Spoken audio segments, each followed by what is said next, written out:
I'm happy to welcome you all here today for the 11th in our series of briefings on the business and economic ramifications of COVID-19.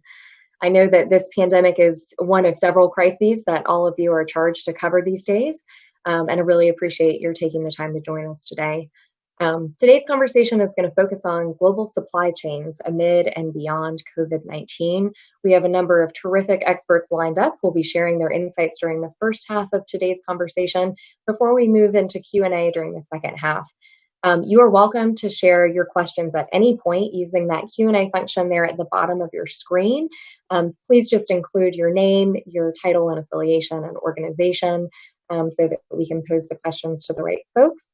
That would and then, of course, for our reporters who are joining us by phone, you are welcome to email your questions into me at any point. My email address is mackenzie_babb@Kenan-Flagler.unc.edu. Really need to get a shorter email address at some point.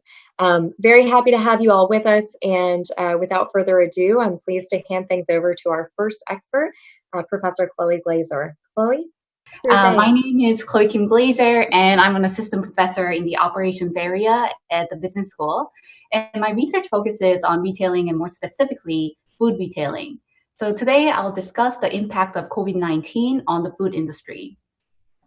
Food industry is a particularly interesting industry to talk about today, I think, because people still have to continue to consume food, yet COVID-19 changed people's consumption pattern drastically. So as a result, different players in the industry are faced with unprecedented consumption patterns. So let me first summarize the changes that we've seen so far. So before COVID-19, the two main sources of food for consumers were cooking at home and purchasing from restaurants. Now that split was about half and half based on the data provided by the USDA. So that means that 50% of the consumer food spending went to the restaurants and the other 50% went to the grocers. Now, once COVID-19 began spreading and our governments implemented lockdowns, consumers almost completely switched to cooking at home. That meant that the grocers saw a huge spike in demand, and in some cases, there was a lack of supply in the supply chain to meet this increased demand. From the food services side, due to the lockdown, institutions closed, schools closed, and most restaurants initially decided to close as well. This resulted in a huge disruption to the commercial food supply chain as well as the farmers. Unfortunately, when it comes to the perishable products, they're watching perishable food rot with the limited alternative outlets to sell. Once the industry realized that the COVID-19 shock is going to last a long term, some commercial suppliers were able to act on it, and they are now trying to market directly to the consumers. However, this strategy only works for a subset of products that can be easily used for home cooking and easily transported to consumers. You may be wondering why some food is rotting in the fields when some grocery stores are sold out of that type of food. Unfortunately, there is a high barrier to entry / switch to start sourcing to large grocery stores due to bureaucratic procedures. On top of these procedures, these commercial suppliers cannot quickly build a capacity to package the goods in a manner suitable for grocery retail. Now, there are players that are seizing this pandemic as an opportunity. The players that are likely to experience a lasting positive impact are online grocers like Amazon Fresh, Fresh Direct, and Peapod, home cooking kit retailers like Blue Apron and HelloFresh, as well as the restaurant and grocery delivery platforms such as Uber Eats, Grubhub, and Instacart. They are currently acquiring a new segment of customers who would not have tried these services without the pandemic.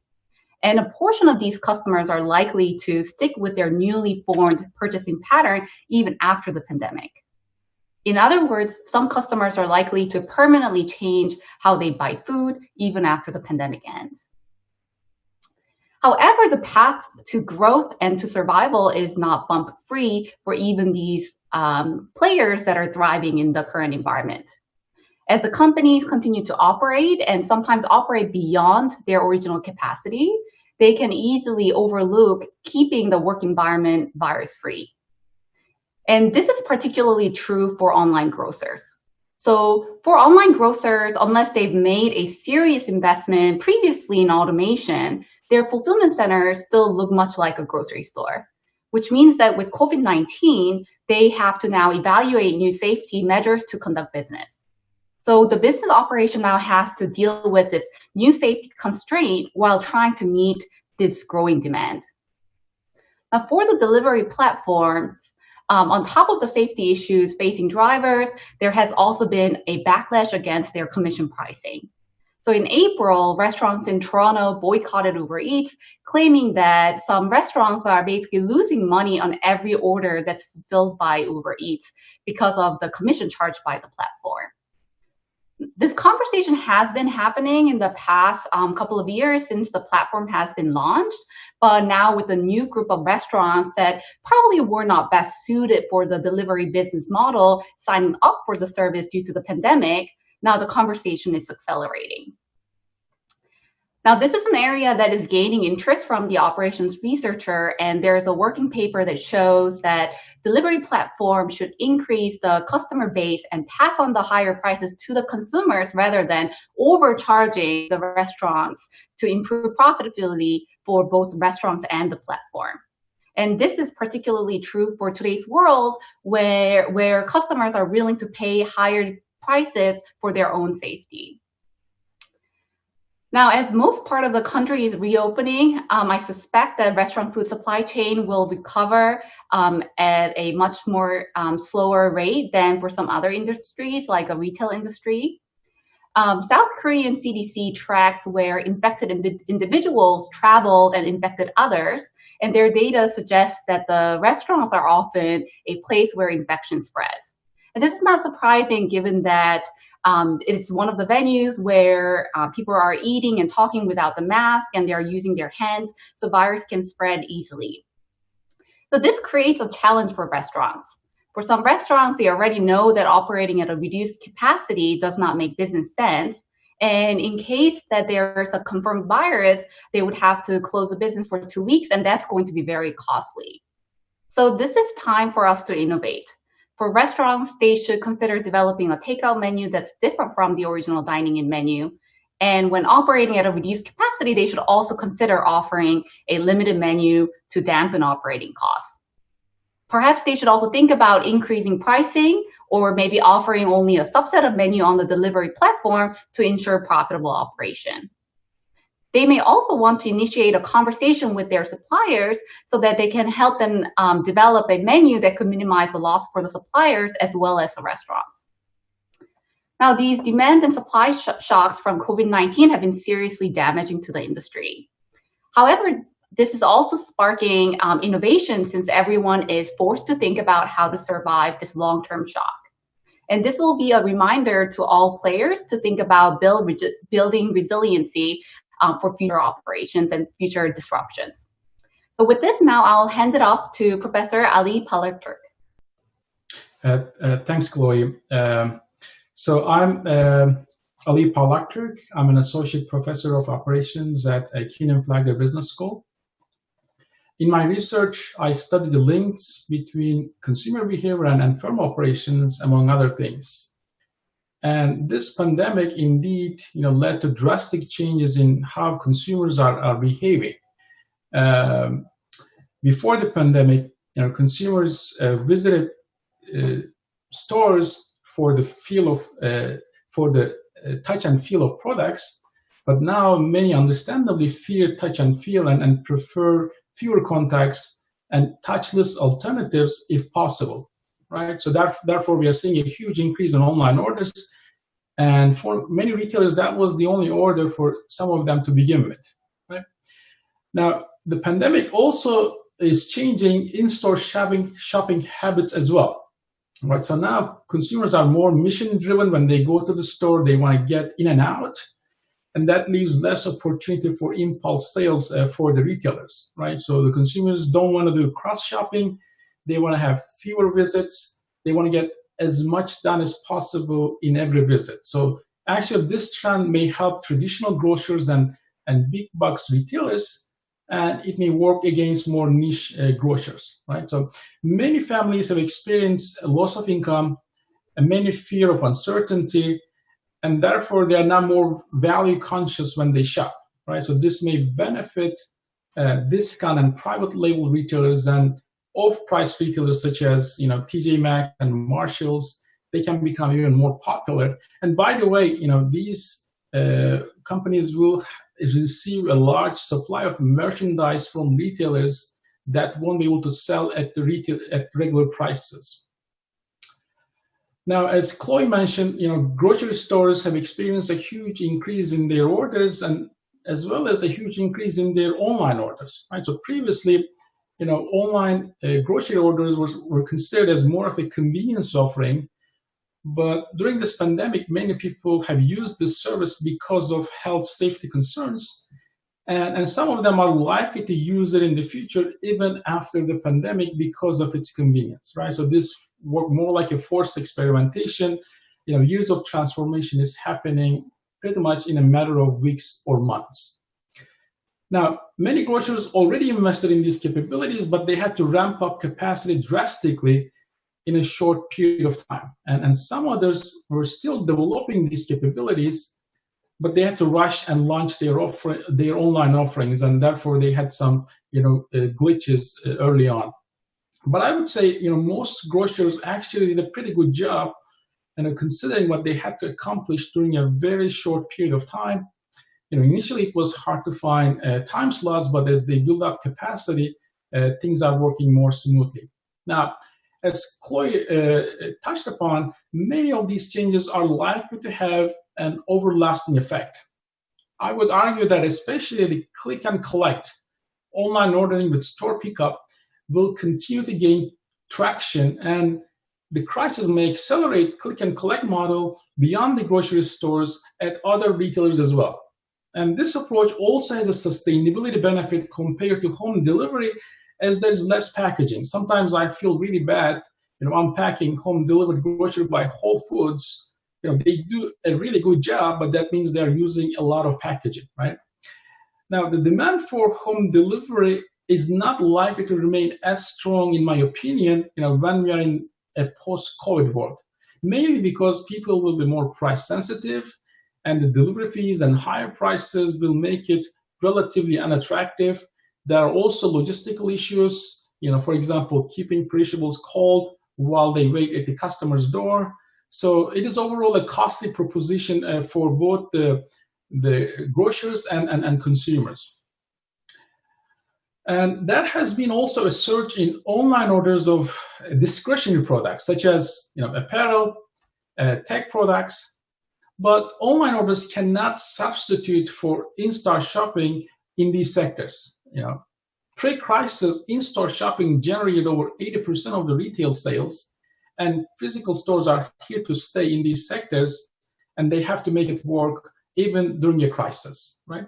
However, the pandemic underscored the importance of online presence in pretty much all retail sectors, and having an omni-channel strategy is no longer optional. It is really key to survival, right? Now, many retailers were already investing heavily in omni-channel integration before the crisis, and the pandemic will only accelerate this trend, right? So all retailers, large and small, are now compelled to launch omni-channel initiatives. Even mom and pop stores are offering, contactless curbside pickup options.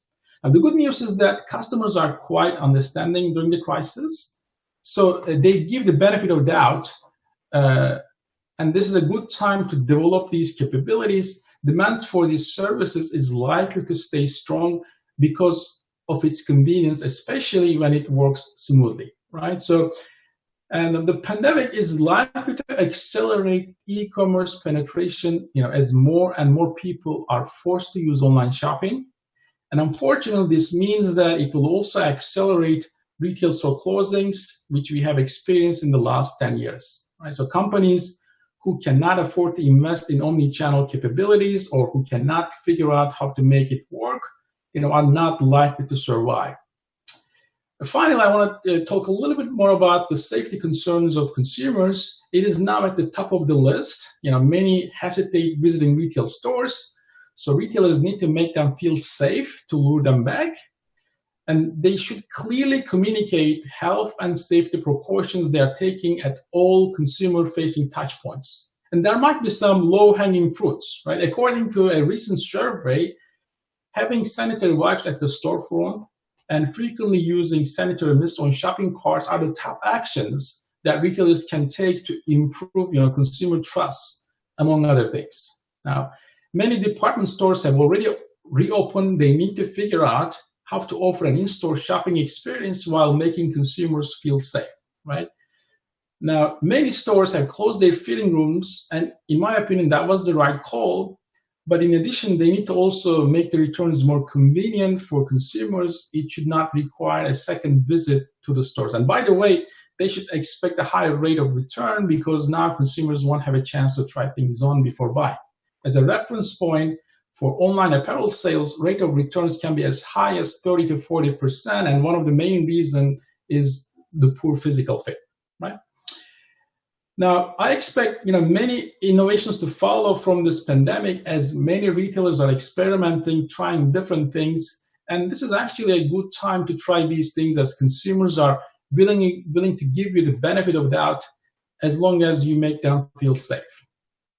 Now, I want to pass it off to Professor Jaishankar Swaminathan, who's going to talk about more broader supply chain implications of this crisis. All right, thank you, Ali, and a very good morning to all of you. I'm Jay Swaminathan. I'm the GlaxoSmithKline Distinguished Professor of Operations here at Kenan-Flagler. For the last 2 decades, I've been teaching and researching global supply chain management. I have seen every type of risk and every type of event in these last 2 decades, and I can say that we have not seen anything like this from a supply chain standpoint and how this is going to impact the global supply chains. So just a quick introduction to those who are new to global supply chain. We can think about global supply chain concepts or strategies falling into 2 big buckets. One, I call it as coordination strategies. The second one I call as configuration strategies. So coordination strategies, you can think about anything and everything that you do on a day-to-day basis, how you move products, how you are relating with your suppliers, what information you're sharing. Configuration-related strategies are about location and allocation of resources, which means where do you set up your facilities, how do you pick up your suppliers, how much do you make versus buy, and so on. So let me shed some light in the next few minutes around what have been the immediate effects of this COVID-19 on global supply chain management at firms, as well as what I believe could be longer term impacts that are going to happen. So from an immediate effect standpoint, what we observed as soon as there was the COVID crisis in China first was that plants for closing down there was a shortage of supply. And as we all know, China is an important part of global supply chains today. The fact that Chinese factories were shut down impacted all of our businesses in a significant manner. So with shortage of supply comes delays in shipments, lead times becoming longer in the supply chain. The second immediate effect has been, and it's beginning to show up slowly, is in terms of delays in payments. So as firms are becoming more cash tight in terms of how they are managing their cash flows and what they are able to sell, the payments that they are making to their suppliers, the buyers are taking a little bit longer to pay those payments to the suppliers.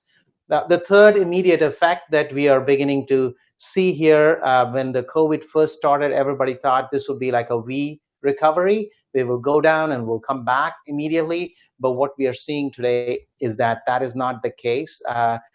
Consumer demand is coming back, but it is coming back at a much slower pace. So as we talk here, most supply chain managers across the globe are scampering and trying their very best to maintain continuity of supply. And the reason is because our global supply chains have indeed operated very efficiently, which means we might have focused a lot on leaning out the supply chain. We have very little inventory in the system, and though that inventory is getting out of the system very rapidly, and so now supply chains have to react to this in a very, very responsive, quick, agile fashion. Now, stepping back in terms of longer term impacts, I see 5 big trends that are likely to emerge out of this. The first one is that many firms have recognized that they might have put too many eggs in the same basket with their manufacturing supply chains in China. So firms are consciously thinking about how they can diversify, move out of China. In this case, countries such as Vietnam, India, Mexico, and even United States is likely to benefit. The second trend is nearshoring. Many countries and companies have recognized that they have outsourced and offshored too many critical components, particularly those related to health or technology or high IP type of investments. And those are going to be refocused, and people are going to bring those back onshore or near shore. So this is a second trend. The third trend is, as every company has realized how they can work with the digital technologies, what is going to happen is that the digitization of the value chain is going to accelerate as more business activities become remote and digital. The fourth and very important trend I think we're going to see in the next few months is that supply chains are going to now, particularly the OEM supply chains with the leading companies, will have to dig deeper and go into the second and third tier of their suppliers. Because think about it, large companies have not been affected in that big a manner unless they are in specific transportation industry and so on, because they have the financial buffer. Who is going to be hurt by such a big disruption is the little suppliers at the third and the fourth tiers and second tiers who will not have the financial strength. And so what we would be seeing in the next few months is that we're going to see some of those suppliers not being able to cope up, and that is going to cause tremors in the supply chain, the global supply chains, and there has to be a recovery plan around that. And fifth and the last trend that I see here, as I mentioned earlier on, that global supply chains have leaned out a lot. I think there is going to be a shift in trend. The pendulum had swung too much to one side of efficiency. We are going to see more global supply chains keep more inventory at their locations, closer to themselves, and have more buffers in place, which means more inventory management, asset placement issues, so that the global supply chain can be more responsive, not just purely very efficient. So with those thoughts, I want to turn it over to Jonathan Eaton. Thank you, Jay. So I'm Jonathan Eaton with Grant Thornton. I lead our national supply chain practice and have been consulting in supply chain for about the last 23, 24 years.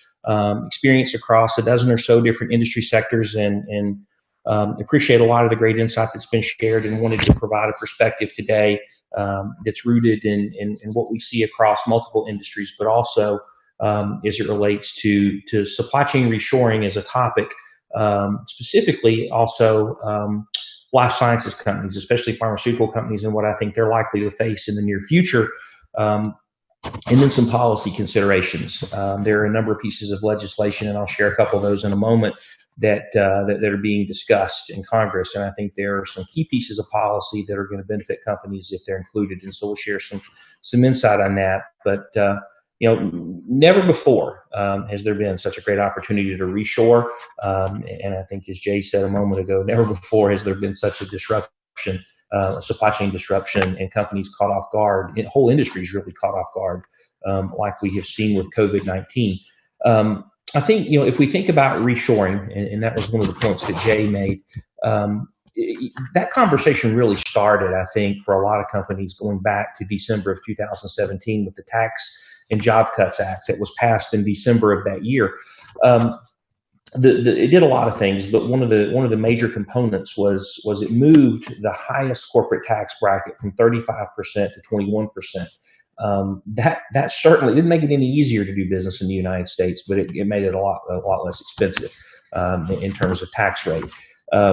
And then you overlay on top of that, moving forward, into 2018 and 19, and even to a degree, it still exists is tariff and trade, and some of the trade instability that exists, and things that have been, or tariffs that have been applied to a number of different categories. And then, more recently, and what we're talking about today, COVID-19 and the impacts that has had on organizations and the way that they've been caught off guard. In some cases, inability to meet demand, full cell closure of facilities. I think there will be winners and losers with this. There'll certainly be companies that I think will go out of business, unfortunately. I think that will impact the small business more so than the big companies. And so it truly has been a disruption of historic proportion. There's a recent Bank of America research report from, I believe, February, March of this year. And it shows that there are 12 global industry sectors. And this report was based on a survey of a few hundred, CEO, COO, CFO types, talking about, what are they going to do? What direction are they going to take their supply chain?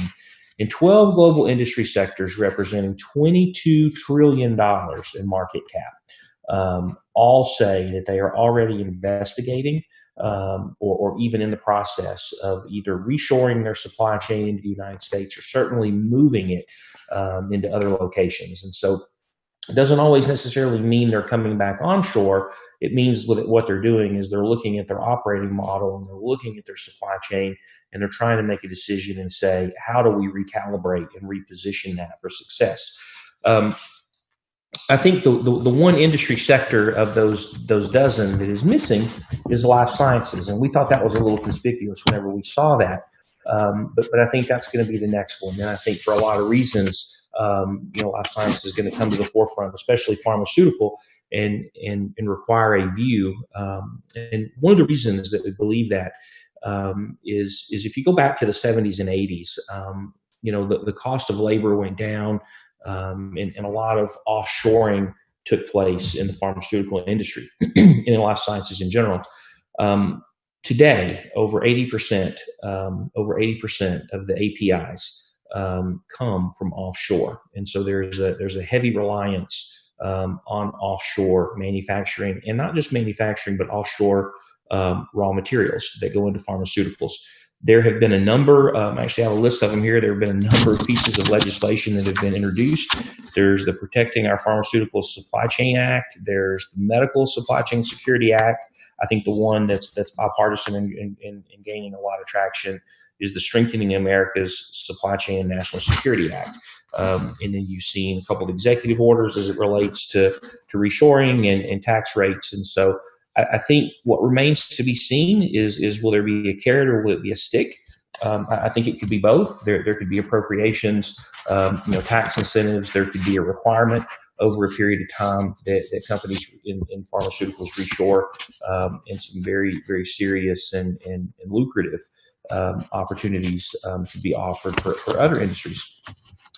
Talking just a little more about pharmaceuticals, I think the risk of the current model is obvious. The global COVID-19 crisis, the risk of further supply chain disruption, whether that be trade routes, whether that be the availability of raw materials, whether that be the refusal of foreign entities, foreign countries to allow for the required FDA inspections to take place. Those things are all very serious and could occur.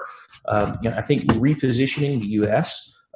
As a main pharmaceutical manufacturer is good. It creates jobs, and it certainly would fuel the economy. And so I know from talking to some of our clients in pharmaceuticals that they're certainly looking at this.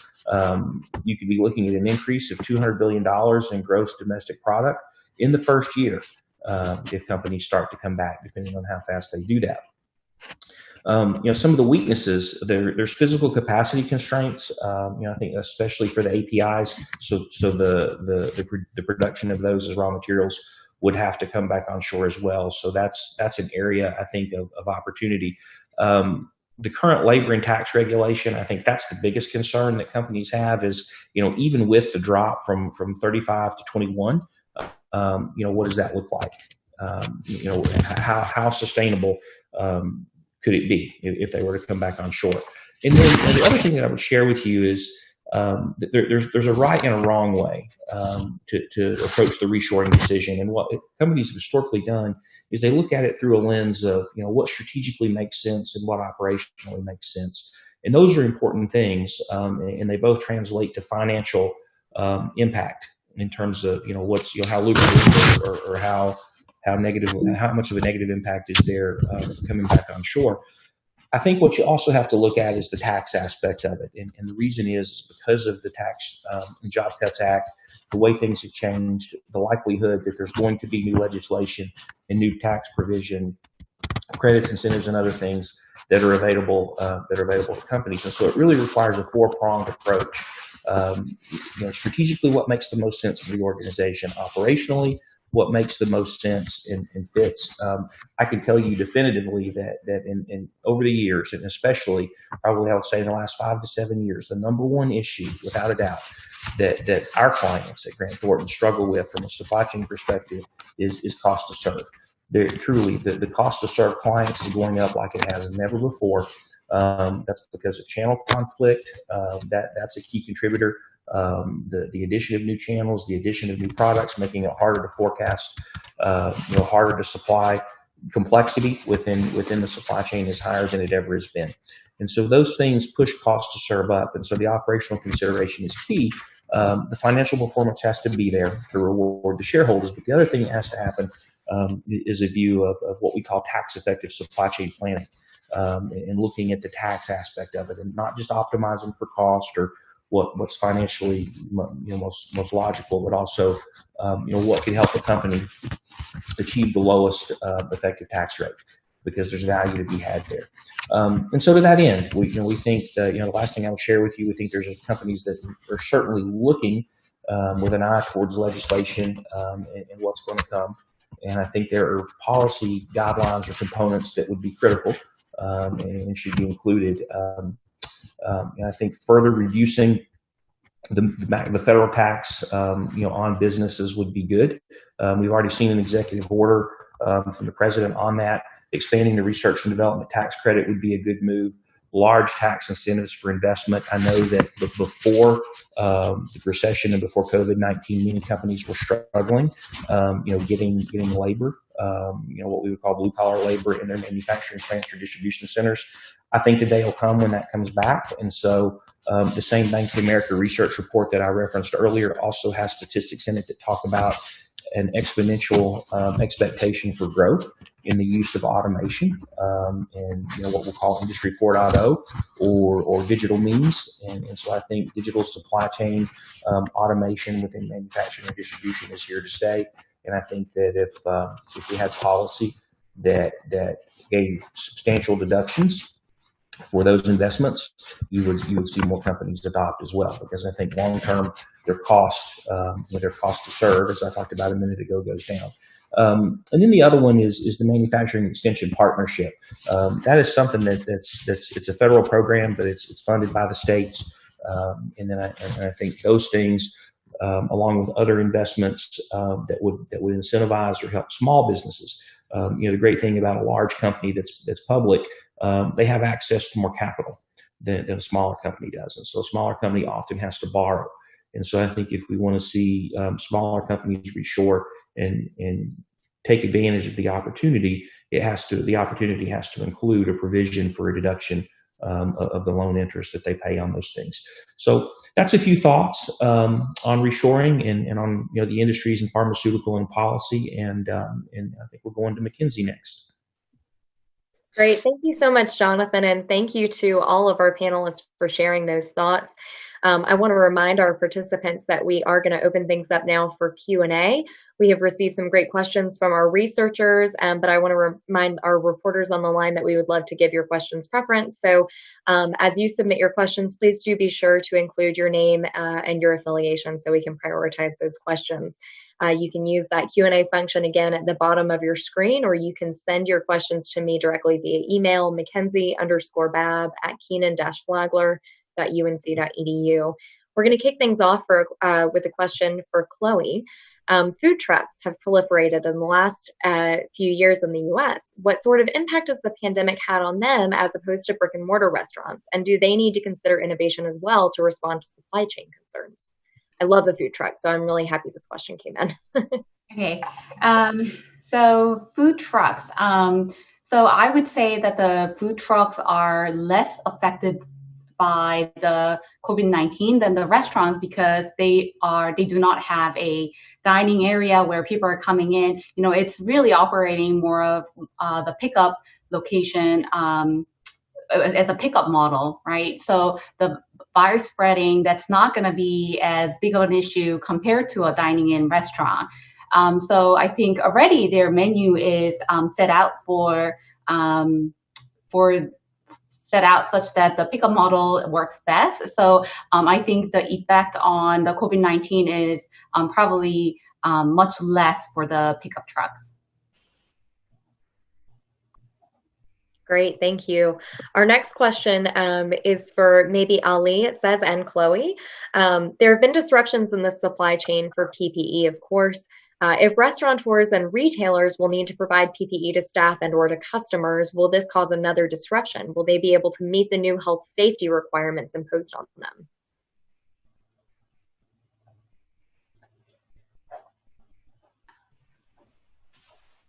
Chloe, you want to start or should I start? Go ahead. Yeah, I think like it is important to ensure safety of consumers as well as the employees, because you know any like outbreak at a retail store can be like really costly for these companies, for their reputation, and consumers are likely to avoid stores that have recent outbreaks. So for that reason, I think they have to provide some form of protection to their employees. Now, of course, this is going to like increase the overall demand for these supplies, but hopefully, like we have enough time now that many of these manufacturers are ramping up these productions. We are building more production capacity. So yes, it is going to be a problem, but I don't think it's going to be as big of a problem as it was maybe like a couple of months ago. But overall, I think it's very critical to like make sure that your employees are also protected. Yeah, if I could just add on to what Ali thinks, I completely agree. When it comes to the restaurant and industry and food industry, I don't think that consumers are going to feel comfortable if the virus is continuously spreading to go and dine in. So the protective sort of equipment or mask supplies are not going to be as important to bring their business up. I think what's more important is trying to trace and track the virus and making sure that those viruses are not spreading, so that people feel more comfortable going in to the restaurants and dining in and or shopping. So that would be my thoughts. Great, thank you both. Our next question is an interesting one. Also comes in from a researcher. What promise could reshoring hold for the future of the U.S. economy? As other countries are probably looking into the same, what could that mean for the global economy? Jay, I'm not sure if you would want to take a first stab at that. Sure, happy to. So I think if you think about the size of the U.S. economy and the breadth of industries that we could potentially support, with the favorable policies that Jonathan was mentioning earlier on that we already have in place, if the corporations were to make a conscious decision to reshore back some of those activities, it's only going to be positive for the US economy. Now, having said that, there is going to be, depends on the complexity of the product and the complexity of the supply chain. If it's a fairly simple product, you could just move that facility over and then, hey, you're done. You can make the stuff here, right? But if it's a complex supply chain, now you might have hundreds of suppliers in the Asian region who are supplying components for that. Now, when you think about reshoring that main factory to the US, now you got to think about how are you going to make that supply chain, recreate that extended supply chain in the US or North American region, which is where, working with Mexico might be a really important part of all this. But overall, to answer the question, I think it is going to be a positive impact. Add to that, I think the benefits could be substantial. I'll share a statistic with you from the U.S. Bureau of Economic Analysis. Their studies reveal that for every dollar in sales in manufacturing within the United States, that supports $1.33 in output from other sectors. And so when we start thinking about getting our economy back on track, I can assure you that our congressmen, our legislators are looking at that. They're aware of those statistics. And there's another one from the National Association of Manufacturers.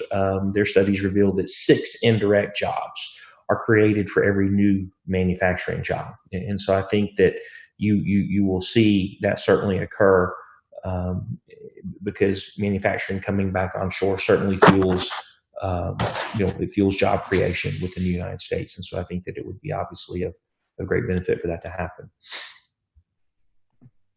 Excellent. Thank you both. Our next question is back to the food supply chain. So this may be one for you, Chloe. We've seen local and regional food suppliers, farmers markets, etc., innovate throughout the pandemic to get their products to people in their communities. How do you see this impacting national suppliers long term? Great question. So yeah, there has been a lot of support or just group effort to support the community. So a lot of us know that pandemic has affected the local farmers. So maybe some of us are more likely to go purchase those CSA boxes.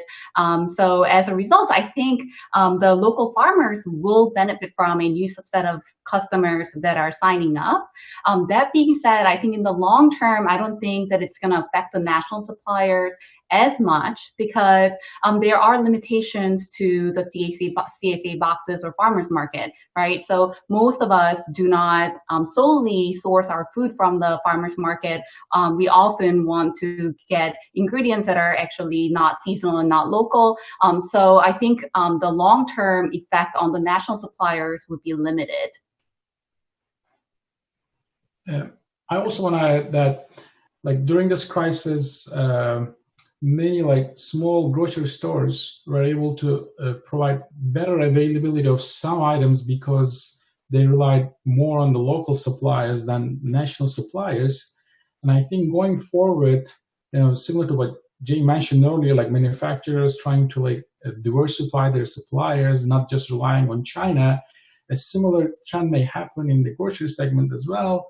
So maybe you don't want to rely on a very distant, produce supplier. You may want to also diversify and rely more on the local suppliers. So this may actually benefit some of these, local small farmers. Great, thank you both.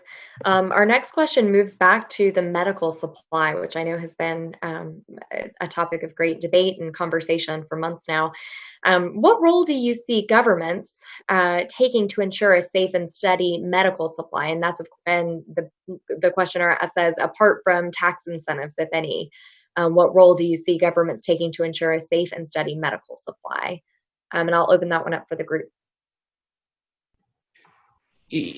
Yeah, I think safety, first and foremost, is one of the reasons that so many pieces of legislation have been introduced. I think there is whether it's right or it's wrong, there's a perception that there's too much reliance on I use the statistic of 80% of APIs and heavy offshore manufacturing there's a tremendous reliance on the raw material supply and those manufacturers. And I think whether it's right or it's wrong, there's a perception that there's significant risk. And so I think that's the reason that so many pieces of legislation have been introduced and why there's so much conversation about bringing, the supply chain back. I think some of it, people probably have trust issues. Again, I'm not going to say whether that's right or that's wrong because I don't know.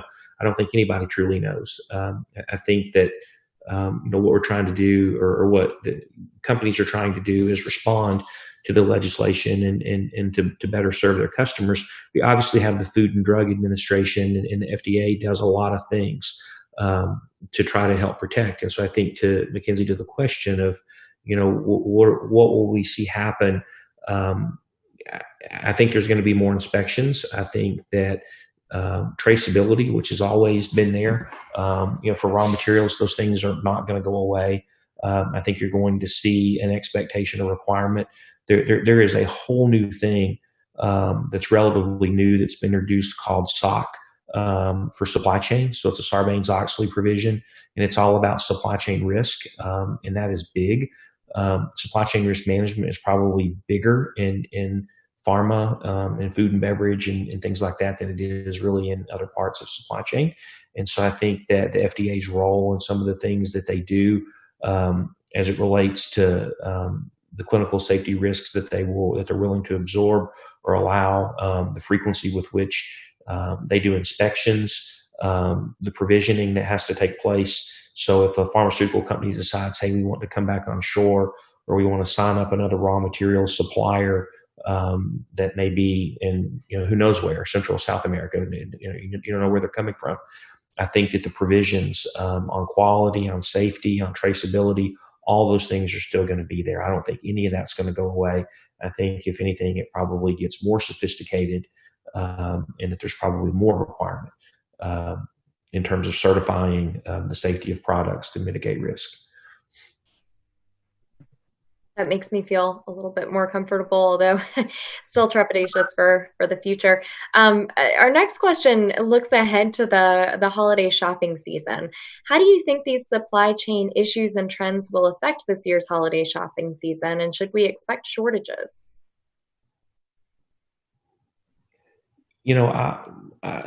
I'll give a perspective on that, and it's because I work in a lot of industries, and the thing that has struck me that has been so interesting about this is that for some companies, certainly demand has contracted. I mean, there's no doubt about that.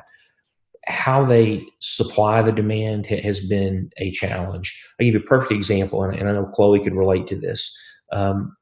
When we talk to companies, food and beverage companies that sell products,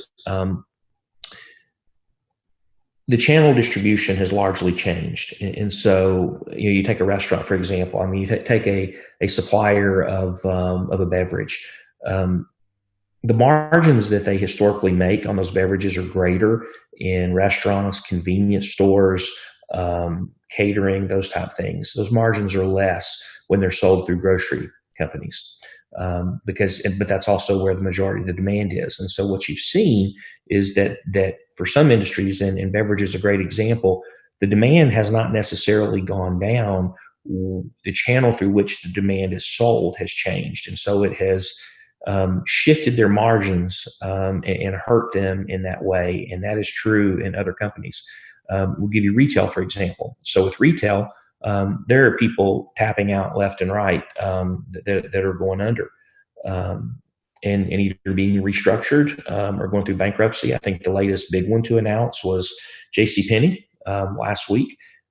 We heard this week that Nordstrom is down 30% in top line revenue.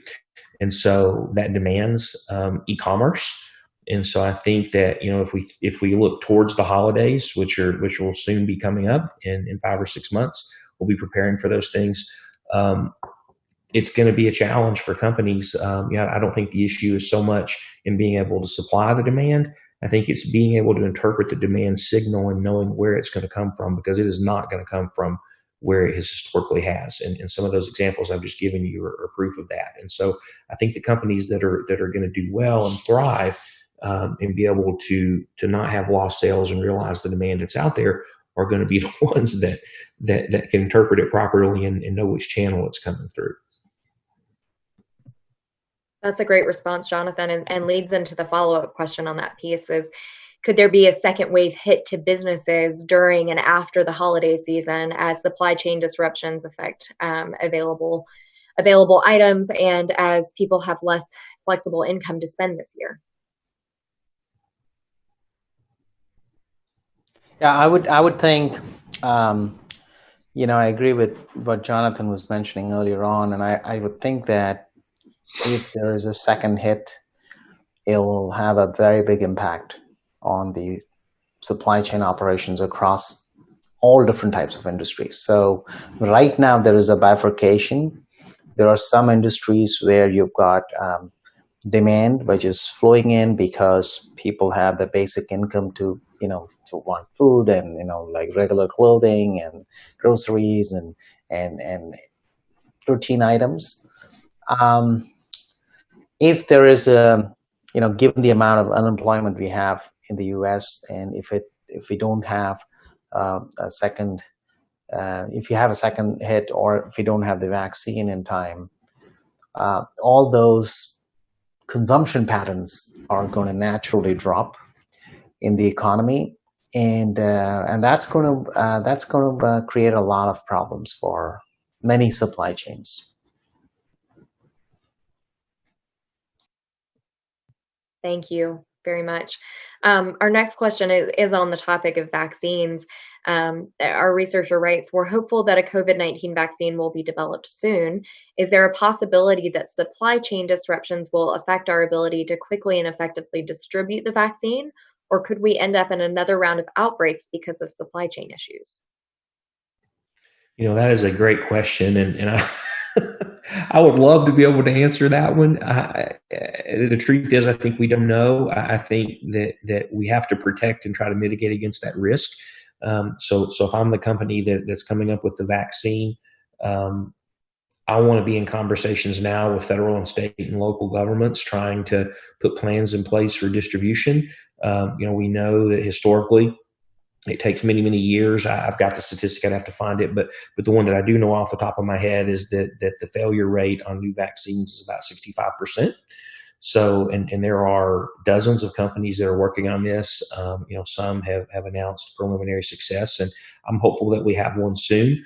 I think the fact that we got caught off guard with ventilators as an example is an indicator of a complete lack of understanding, frankly, of supply chain risk and what true disruption can do.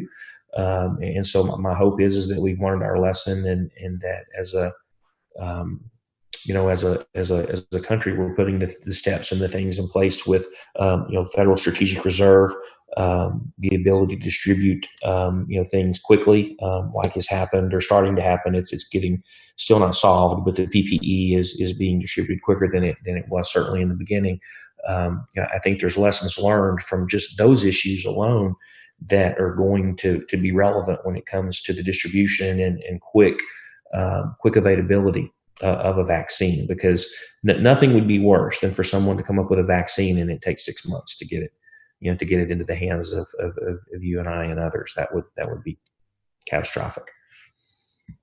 Yeah, let me just add to that train of thought to kind of get a realism check here in terms of how supply chains are going to ramp up, right? So if you look at the pharma supply chain today, and Jonathan spoke about it earlier on, it's very fragmented and it's global in nature. So whoever comes up with a vaccine now has to have enough capacity to be able to ramp up that capacity very, very quickly to make millions and millions of doses of that vaccine and then be able to distribute it. Now, realistically, that's not going to happen in a week's time. That's not going to happen in a month's time. That's not going to even happen in a few months' time, because it could take up to a year. Because think about it, we've got billions of people on this earth, and everybody is going to want that vaccine so that they can be up and running. So this is where I think some strategic planning and execution from the federal level could be of help. which means if the government makes this a priority, saying, okay, we're going to focus on the vaccine supply chain. As soon as we have a vaccine, we're going to reserve some capacity on these medical supplies with these manufacturers as U.S. government, and we will pay them just like every other entity might pay them. But then we have that ability to do that, and then that is then going to give us as a country the ability to bring those vaccines here and vaccinate our people ahead of others. But is that globally a good thing or not? That's a different discussion altogether, but it'll definitely be good for American population. Great, thank you.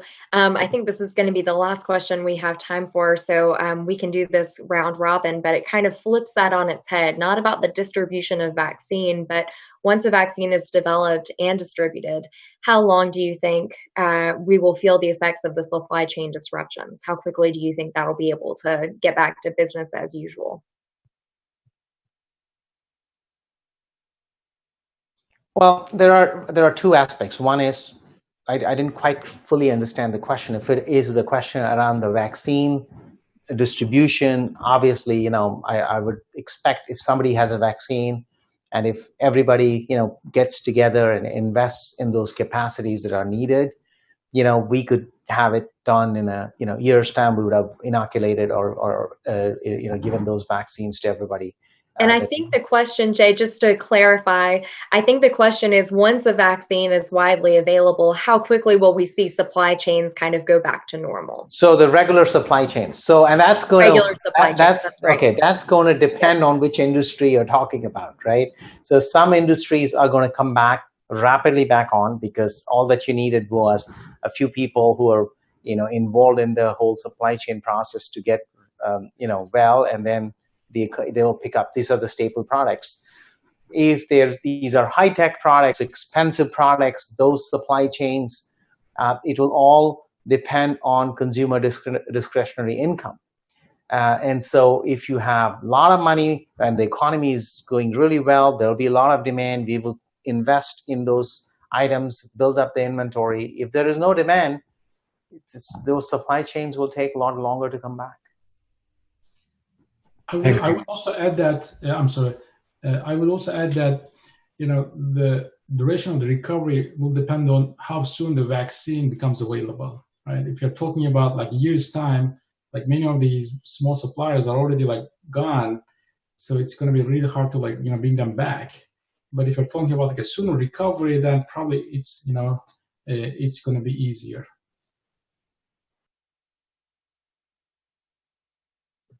Jonathan, Chloe, did y'all want to jump in on there?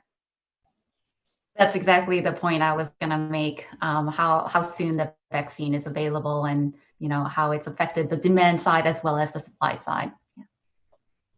Yeah, I agree completely. I think that's 100%. The first thing that has to happen, but then I think the second thing is if the vaccine is available, and then if there are new strains, or if we have another tangential or related outbreak, what impact does that have on people? I think the longer that we go without a vaccine, the stay-in-place orders, the state-specific orders, how long do they exist? How much risk are states willing to absorb as it relates to people? I think if I look at our chief economist at Grant Thornton, Diane Swank, the numbers that she puts out, she looks at GDP, looks at jobs, where we are with vaccine creation, and I think some industries, as was just mentioned, I think will come back faster than others, and I think others are not going to. I think people are preserving cash. They're not making major purchases, or at least I hope they're not, because we don't know how long this is going to happen. But I think we're looking at a year or two before we get back to where we were. Well, fingers crossed it's as quick as it can be, and all this talk of a vaccine has me feeling hopeful. So I'm grateful for all the scientists working away in labs trying to get us healthy. I know that was the last question we had time for, and we are right at time. I know we didn't get to all questions, so if you would like to schedule a time to follow up with any of our experts today, please reach out to me. I'd be happy to set up those conversations. I want to thank our panelists again for sharing their insights and their research, and for a great conversation. Just a reminder for those who are our regular attendees, we will be holding our next press briefing 2 weeks from today on June 16th. So hope you can join us then. Until then, stay safe, stay healthy, and take good care.